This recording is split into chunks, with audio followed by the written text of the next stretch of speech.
Well, Andrea, I'm so glad that you could come tonight and share your thoughts on our work together.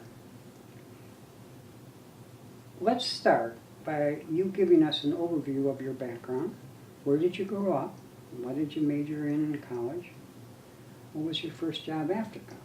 I grew up in Norwalk, Connecticut, in a regular suburban community, very pleasant. I ended up coming out to college in Pittsburgh because I got a pretty good scholarship, and so that helped make up my mind. I started at Chatham College and finished up at University of Pittsburgh. And my major was really the non-major. It was liberal studies where they let you do whatever you want and nobody really keeps track of things. So I got a really broad overview of a lot of neat, unique things. That's great. Yeah. Why did you choose Paychecks?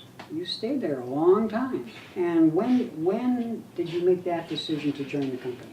You know, after college, I had really only worked in restaurants and bars for quite a while and didn't have a lot of direction in my life as far as a career.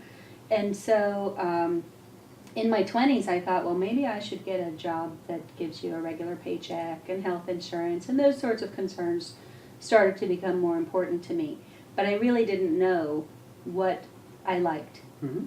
And so I was temping for a little while, and my agency said, hey, there's a great permanent opportunity with a great company. You need to take a math test. And I said, sure, why not? And so I got hired. What made you think about consulting with a career coach like me, and how did you hear about me? Well, you know, I had been in the job for quite a long time, and it felt like that was all I knew. And as my emotions were telling me, this isn't right, I started to notice more things that felt more negative to me, but I really didn't know how to even go about starting to think about what's next or what else could I do. And I think that had stopped me from looking into other opportunities in the past. And as you know, I am friends with a group of people, and we have a group that gets together to help support each other in business and life issues. And in the group I said, hey guys, I know I can't keep doing this, but I have no clue how to even start thinking about it. And just about every single person said, oh, you have to talk to Neal. Go see Neal. They just kept saying it, Neal, Neal, Neal. And really that is a good enough recommendation for me. I mean, it was unanimous, and people who knew me and knew my situation felt that you would be the perfect person to work with. Well, that's great. In the self-exploration part of our work, your passion for knitting really stood out. What was it about knitting that made your heart sing? Well, I had always been creative since I was a little girl. I always drew and wrote little books and did crafty sorts of things. And I painted and did a lot of art as a child, and I hadn't done it for quite a while. And then that part of me sort of woke up again, and it was something that's relaxing. It's sort of meditative, but it's also creating something and getting an idea that's just in my head to become something real, and also something useful, which I kind of like. When did you think you might be able to combine your passion for knitting with earning a living doing something around that? Well, I wasn't sure if I could at first. I really, I'm a little embarrassed to say I was involved in some black and white thinking about that, thinking I either need to do some businessy sort of thing or just go be an artist. But I don't know if you remember, probably about halfway through the sessions that we had, I was kind of feeling sorry for myself one day and said, I just can't imagine what I can do and how is this all going to work out.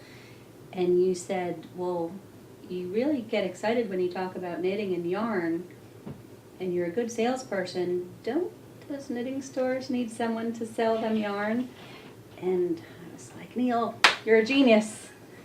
So I can't believe I didn't think of that myself, but as soon as I heard it, I felt that that was really the right way to go and that I could make it work.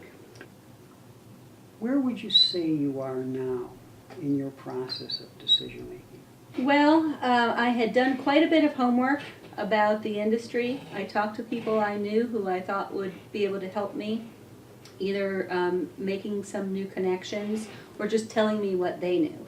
And so it kind of goes back to my life with paychecks. All of these people I knew because they had been my payroll clients. But I just started learning. I wanted to know the ins and outs, the bad and good aspects. You know, I called some reps who had been doing it for quite a while and said, what do you do every day? And how do you like it? And how does this work? And how does that work? And, the next step is finalizing some negotiations with people who were very interested in working with me. I think in part because of my past in the business world and also my excitement about the industry. And then finally, how would you say my life work discovery model helped you redesign your career? A big part of it was differentiating between what you like to do and what you're good at, and not that they were always mutually exclusive, but that kind of got my mind going in a different direction. And I thought, what do I really enjoy? And that's kind of the direction that I'm taking in my life. I want to enjoy it. I want to have fun and be happy. And I think there is a way for everyone to put that together so that what they do for work can be something that they're really well suited for. Maybe they are perfect for it and they can enjoy it the whole time and do quite well for themselves. Well, that's the belief that I hold, and that's why I'm doing the work that I'm doing. So thank you so much for talking with me tonight. You're welcome.